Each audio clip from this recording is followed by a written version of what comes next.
인데요.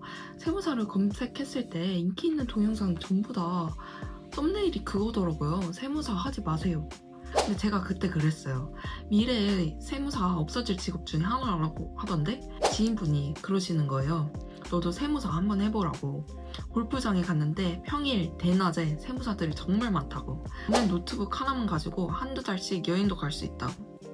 저는 처음에 거짓말인 줄 알았거든요. 그래서 사실 검증을 위해서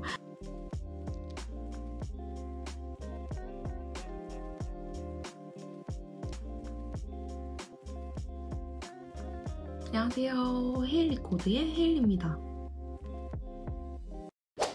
제가 오랜만에 세무사라는 단어를 유튜브에 검색을 해봤는데요.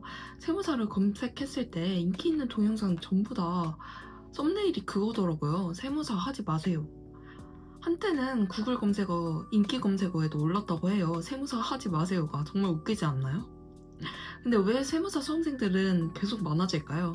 61기도 최대 수험생이라고 하고 제가 수험생활을 60기에 합격을 했는데 60기 때도 최대 수험생이라고 했거든요. 해가 갈수록 점점 많아지는 것 같아요. 공무원 열풍이 줄어들면서 앞으로 더 늘어났으면 늘어났지 줄어들지는 않을 것 같은데요. 그렇다면 세무사 수험생들은 왜 자꾸 늘어나는 걸까요?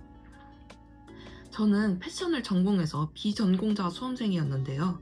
비전공자 수험생이었기 때문에 경영학과나 경제학과를 나와서 자연스럽게 세무사 공부를 하는 사람들에 비해서 명확하게 세무사가 되고 싶은 이유가 있었는데요.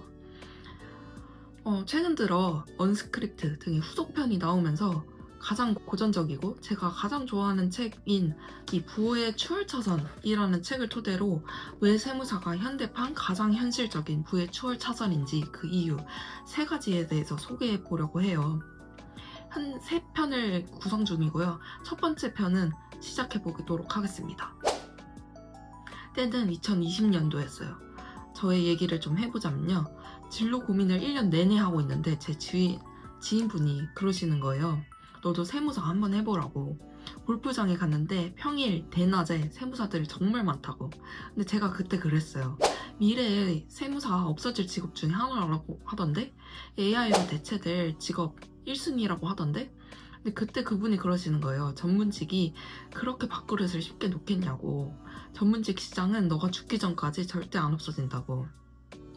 세무사는 자기 사무실을 차리면 사무장과 직원하고 일을 하게 되는데 어느 단계에 이르게 되면 신고 시즌에 신고만 제대로 하면은 자기 시간을 자유롭게 쓸 수 있다고.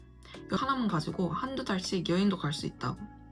저는 처음에 거짓말인 줄 알았거든요. 그래서 사실 검증을 위해서 유튜브를 막 찾아봤어요. 근데 유튜브를 찾아봤는데 또 현직 세무사들의 얘기를 들어보니까 없는 얘기도 아닌 것 같은 거예요.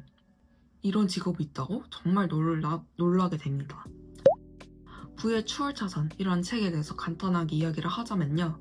어떻게 하면 가장 빠른 방법으로 부를 크게 증축시키고 경제적 자유를 이룰 수 있는지 그 방법론적인 거에 대해서 자세하게 쓰여있는 책인데요.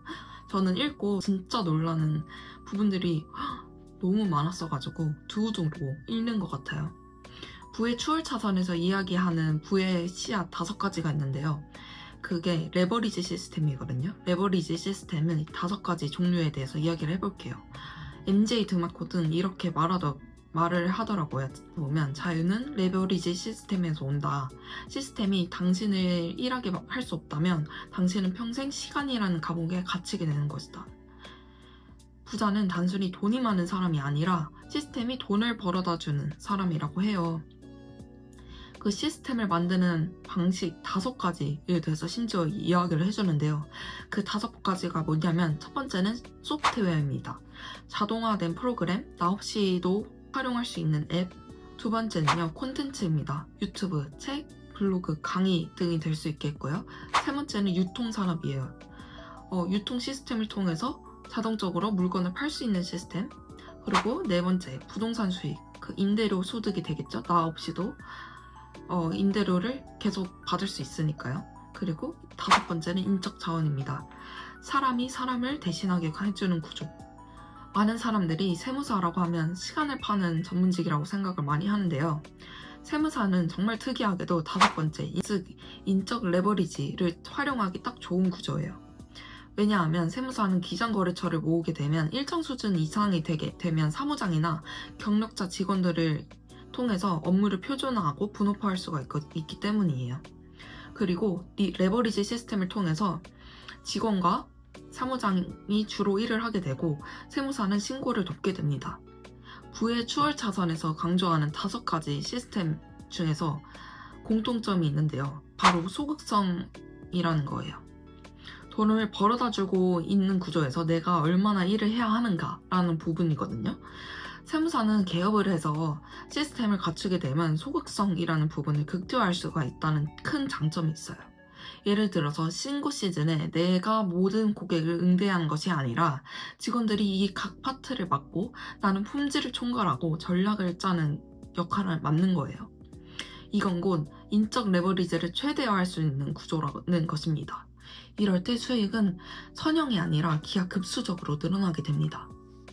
왜냐하면 내 시간이 더 이상 병목되지 않기 때문이에요. 여기에 세법이라는 전문 분야의 확장성까지 이용을 하게 되면 콘텐츠, 유통, 소프트웨어까지 여러 가지 씨앗을 한 번에 키울 수도 있어요. 공부해보신 분들은 당연히 아시겠지만 이게 공부하기도 쉽지 않거든요. 세법의 전문성이란 부분은 확실하고요. 확장성도 무궁무진합니다. 정리하자면 부의 추월 차선에서 말한 부의 씨앗 5가지 중에서 세무사는 특히나 인적 자원이라는 레버리지를 통해서 지속 가능한 수익 구조를 만드는 설계할 수 있는 직업이에요. 게다가 전문 자격증이라는 높고 단단한 진입 장벽까지 있을 뿐만 아니라 직업으로서의 명예도 있고요. 고정 수입이 꾸준하게 들어온다는 안정감까지 있죠. 다른 사업도 물론 레버리지를 창출을 할 수 있겠지만 사업적인 측면에서 보면요. 노트북을 하나만 가지고 일을 할 수 있다는 점, 그리고 물리적인 시설을 사용하지 않아도 된다는 점에서 리스크를 최소화할 수도 있어요.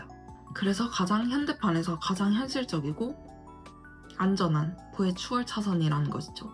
그렇다면 이 영상은 자칫 길어질 수 있으니까요.